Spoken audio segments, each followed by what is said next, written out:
When Mkhwanazi rose to speak, no one anticipated the overwhelming flood of revelations that followed. With a manner that can only be described as a resolute takedown, he delivered stark, factual details that shattered the carefully maintained facade surrounding President Cyril Ramaphosa, all while maintaining an eerily calm demeanor. What began as an ordinary parliamentary session quickly escalated into one of the most volatile and inflammatory addresses heard in South Africa in recent times.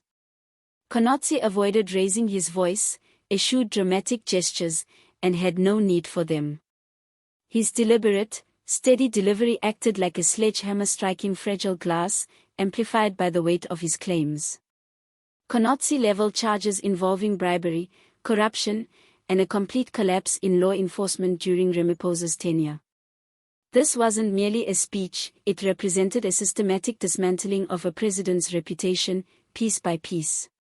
Methodically, Mkhwanazi stripped away the veils of refutations, exposing the deep-seated flaws embedded within South Africa's governing bodies. For the first extended period in ages, the assembly fell into utter quietude, not out of deference, but from sheer astonishment. The typically lively parliamentarians, accustomed to filling the air with cheers and jeers, now remained frozen in place, some staring blankly at their workstations, others gazing at Mkhwanazi with eyes widened in disbelief. Among the most powerful segments of his address was the direct confrontation of bribery. He minced no words, charging high-level officials not only with overlooking corruption but with engaging in it outright. The implication proved devastating. Ramaphosa, the leader elected on a platform of change, stood accused of being central to a pervasive bribery ethos that has eroded the nation internally. Mkhwanazi argued that bribery isn't an isolated occurrence but the vital lifeline nourishing the political upper class. He painted graphic pictures of secretive negotiations that stay hidden from public view, funds quietly exchanged in private, and decisions influenced not by public desire but by the payoff in a nondescript envelope. South Africans have long whispered about these dealings, yet hearing them articulated so bluntly in the legislative hall touched a sensitive spot. The tension in the space grew palpable, as if Mkhwanazi had shattered an irreparable element. If bribes represent the affliction, then the police embody the malfunctioning defense mechanism meant to combat it. Mkhwanazi lambasted the South African police service, labeling it as rotten, inept, and sometimes even an accomplice to crime. He depicted a nation where neighborhoods face daily threats from offenders, with officers either showing up belatedly, inadequately equipped, or absent entirely. In times of greatest vulnerability for residents, they encounter only quiet disregard. His statements resonated profoundly with countless South Africans who have lived through this harsh truth, seeking aid that fails to materialize or watching investigations disappear into bureaucratic voids. Mkhwanazi pushed the point further, asserting that this breakdown in policing isn't coincidental but ingrained throughout the structure. From senior commanders to neighborhood precincts, he claimed, the hierarchy is plagued by ineptitude and, more alarmingly, graft. He proclaimed that the police have ceased to safeguard the populace, instead shielding those in authority. Although Mkhwanazi's address touched on wider shortcomings, he consistently emphasized the individual he deemed chiefly accountable. Sir Ramaphosa, who campaigned as a champion of renewal and a fighter against graft, is now depicted as the architect of the very maladies he once promised to eliminate. Under his oversight, bribery has thrived unchecked, and he has dramatically fallen short in mending a disintegrating police apparatus. Mkhwanazi maintained that the president's lack of response to these indictments conveys much, with every passing moment without a reply making the allegations weightier, more believable, and more damaging.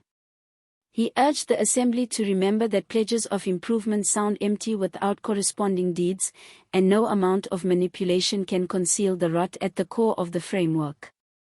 Beyond the parliamentary walls, the backlash erupted swiftly and fiercely. In mere moments, platforms buzzed with excerpts from Mkhwanazi's impassioned remarks. Hashtags calling for responsibility surged to the top on Twitter and Facebook. Multitudes of people aired their grievances, recounting individual tales of unfairness, law enforcement lapses, and the everyday toll of dishonesty.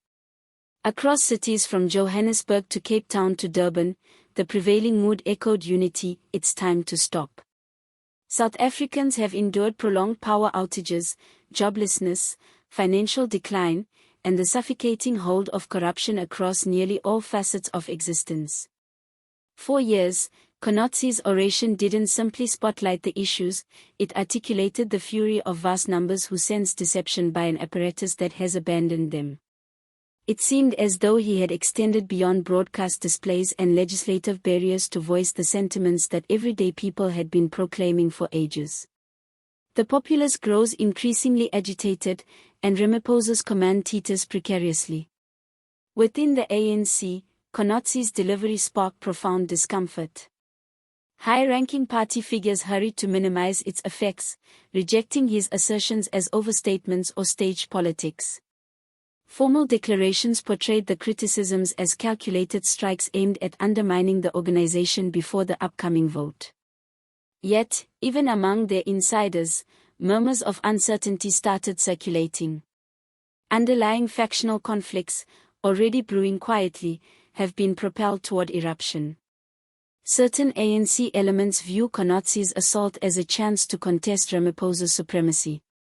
Others worry it might precipitate the total erosion of the party's trustworthiness, already diminished by prolonged controversies.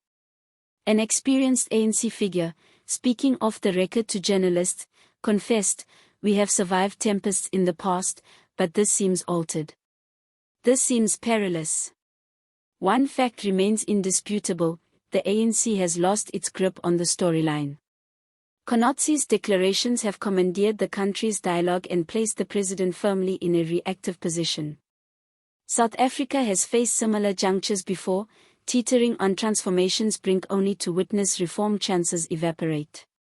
However, this instance carries a distinct aura. Mkhwanazi's forthrightness, his unwillingness to skirt reality, and his harsh unveiling of graft and policing deficiencies have resonated too profoundly to dismiss. Residents are mobilizing demonstrations and digital initiatives to insist on measures. Advocacy organizations are advocating for a neutral probe into Mkhwanazi's claims. The intensity escalates, with global eyes observing. Experts in politics have started pondering future developments.